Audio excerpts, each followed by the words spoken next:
The only cure to homesickness is home itself. It is my understanding that there is no doctor that has come up with a treatment for homesickness except just you picking up your things and going home. Welcome to Asixoxeni. Let's talk with uSiziba. My name is uSiziba. This is a very interesting subject to me. I've experienced homesickness, and I know many Zimbabweans in the diaspora have experienced homesickness. It's a disease or a feeling, I don't know, maybe the word disease is a bit too strong, but it is a feeling that, at some point or another, for many of us that have come from Zimbabwe and are living in the diaspora, whether you're in South Africa or whichever country that you are in, at some point in your life, you are going to feel sick. And it could be for varying reasons. You could either be missing your family, you could be missing the food, the cultural food that you used to eat when you were home. You could be missing your friends back home, the socializing, the society, the community.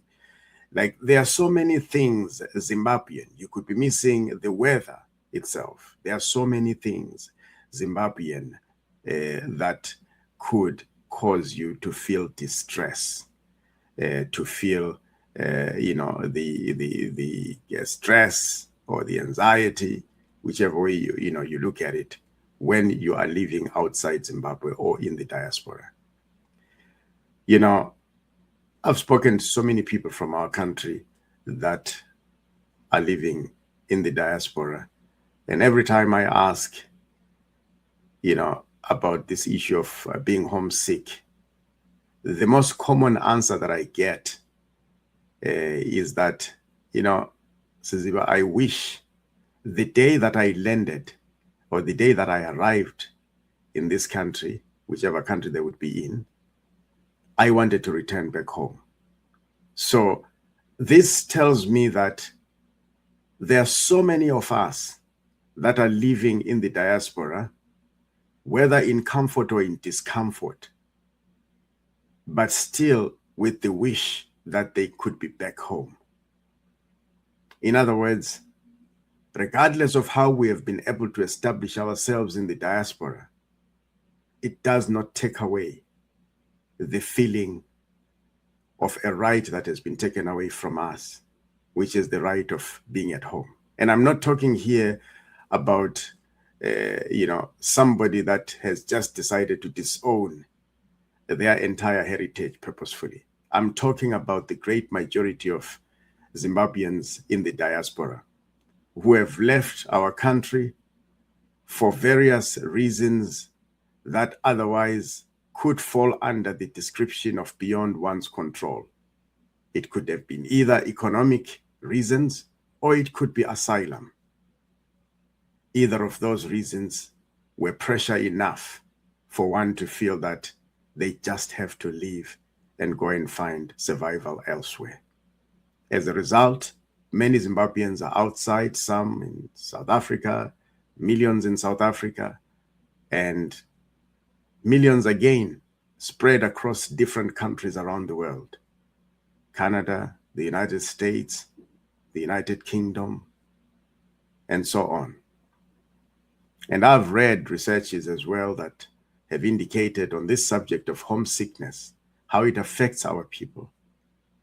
That in many cases, it has also even been associated with mental health issues because of the instability that it causes to people as they, when they are as they try to cope with the feelings of stress or the depression caused by the loneliness while they are trying to survive in foreign lands or in foreign countries.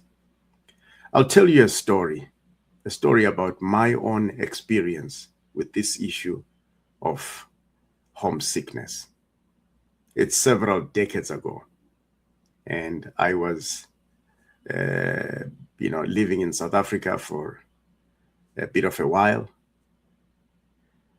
And I had been based in Pretoria. Pretoria is a city that predominantly is Soto in terms of the native locals. Is Soto. You'll find that most people would be speaking Soto, the Soto language there.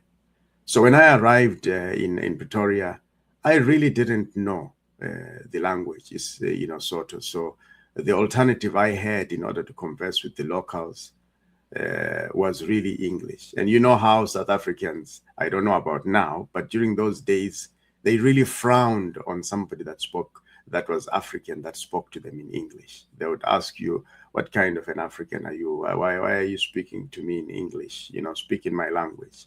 That's how it was. And as a result, I came to learn sort of very, very fast. And within a short period of time, I was actually speaking sort of quite well. So that being said, it didn't take away the fact that I still felt that I was not, I still felt that I was not home. I still felt lonely. But this one experience that I want to tell you about is one of a hell. One hell of a kind, I should say. One day I decided to go and make a phone call. I wanted to call back home.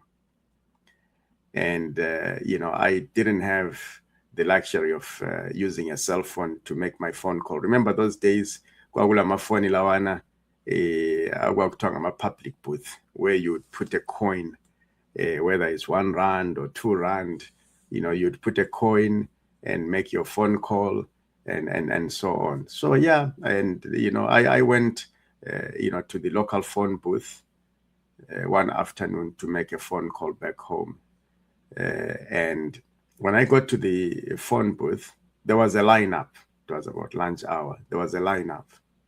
In front of me, there were 2 people.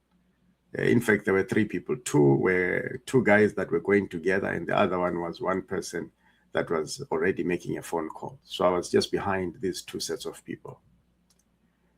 I got there, stood patiently waiting to do my call. And as I was waiting to do my call, these guys started having a conversation amongst themselves.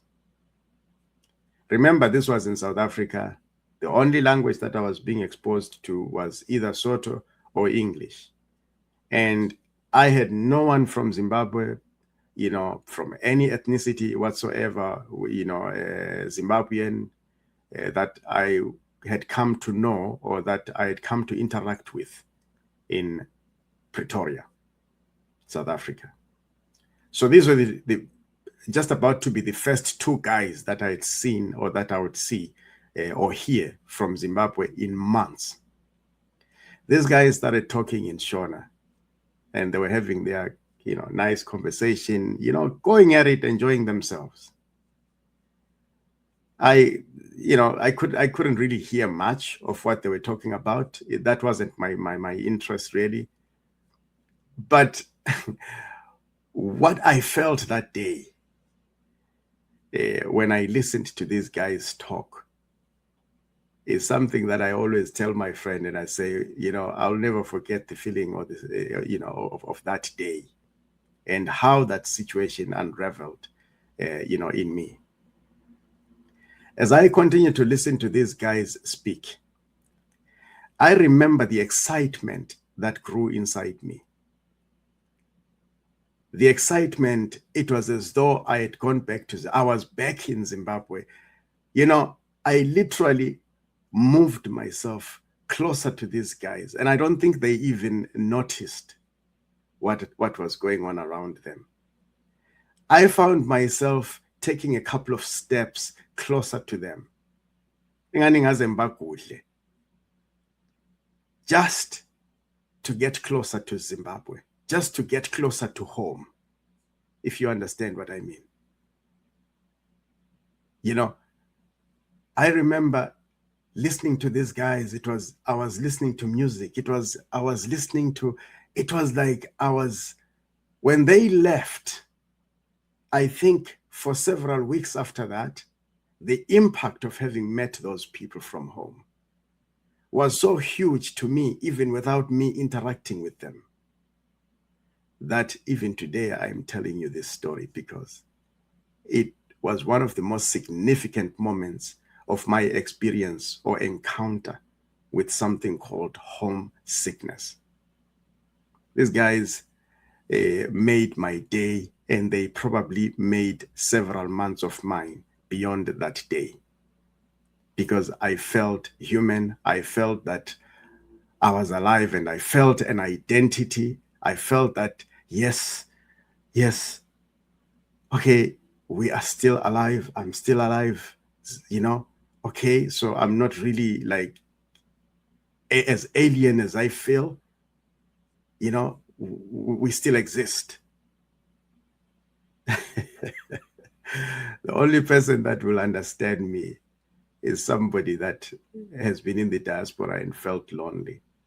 If you're in China, or if you are in South Korea or North Korea or the United States or wherever you are, and you live in a very exclusive community or secluded community where our own people's population is very scarce or very limited, you will understand what I'm talking about. Where when you go to the shops and you meet a person from home, you feel like, you have just taken a shower. You feel like the world is just, heavens have just fallen on you. I remember one time, this is a second experience, when I was in Canada at some point, and I was at the local supermarket. And if my friend hears this, he will probably laugh. I was at a local supermarket in Canada, and I remember I was on the phone. I just finished doing my shopping, and I was on the phone, on the cell phone. And this guy just came and parked his vehicle near my vehicle. And he had me. He was going with his wife, who was of a different culture, even a different race. So this guy, he had me speaking in Isindebele on the phone with whoever I was speaking to. I don't remember who I was speaking to. And this guy, he just literally came, rushing to me. And within a short period of time, the guy was standing in front of me, just waiting to talk to me. And I got off the phone to give him my attention. And, he said to me, "Unjani?" And I said, "I'm fine." And then we went at it, greeting each other, having a beautiful conversation, talking about how it was as if we knew each other. We didn't even know each other. Saqalisa ukuxoxa, la sengitshela ukuthi ungubani, lami sengimtshela ukuthi ungubani, uphuma kuphi, and stuff like that. And I could tell that the guy, felt like heavens had dropped too. And if he hears this, I'm sure he would attest to that, because that's how I felt as well, meeting somebody from home in those faraway lands. His wife afterwards, he says to me, because we exchanged numbers so that we could then continue to communicate till today, we are in touch. Afterwards, he says his wife, asked him and said to him, "Where do you know that guy from?" He said, "I don't know him. I just met him here." She couldn't even believe that we had just met, and yet we were so close to hugging each other without even knowing each other, And this is how it gets to be. This is how you get to feel when you are in the diaspora and you are faced, with the distress or the pressures of loneliness, and wishing that you could be with your own people, with your own community. And that leads to the homesickness that I'm talking about. These days, kuthiwa kulezinto lezi ezinjengama-WhatsApp, ama-Facebook, and emails people get to, it's kind of a better deal now that we have all this technology that is helping us to still kind of remain in touch with our people. But it can't replace the food that you want to eat while you are at home. It can't replace the culture. It can't replace the language that you want to hear when you are at home. Ngake ngaba sesimeni sokuthi yazi ukuthi ngikhana ukuzwa sona isiNdebele. I just wanted to hear nje somebody speaking isiNdebele at one point. Esinye isikhathi ngaba sesimeni sokuthi I just wanted ukuthi ngidle nje isichwala. I just wanted to eat isichwala nje, lo mbhida lenyama. And I couldn't find it anywhere. And I remember several months I spent hunting for impuphu in a foreign country, and I couldn't find impuphu. One time I got it, kwaba yikuthi ngathole inye la yellow ingaqedakali amakula, and I had to make do with that. Ukuthi mphongwenza make do sichwala type of a situation. And that gave me some little bit of solace. With okay, always something close to isichwala. And one thing that I've noticed is when we are younger, and this I think earlier when you video when I was talking about the impact of us raising these children that end up thinking that it is cool to be fully American and have nothing to do with Africa.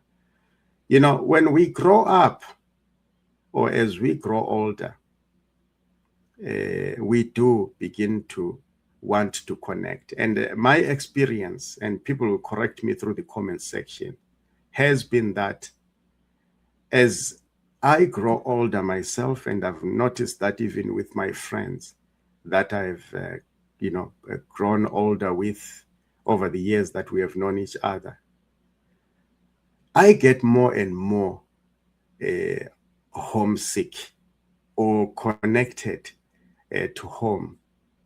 I become more in touch with feelings of wanting to be at home, with feelings of wanting to eat my own, cultural food, with feelings of wanting to hear my own cultural songs or my own community songs, African songs. And zonke zona lezi zinto, there are things that give you an identity. And when you are younger, sometimes the identity is something that you can brush in the corner in some little dark space and pretend it's not relevant, because after all, as long as you are happy, you have a job, you have a roof over your head. But over time, it catches up.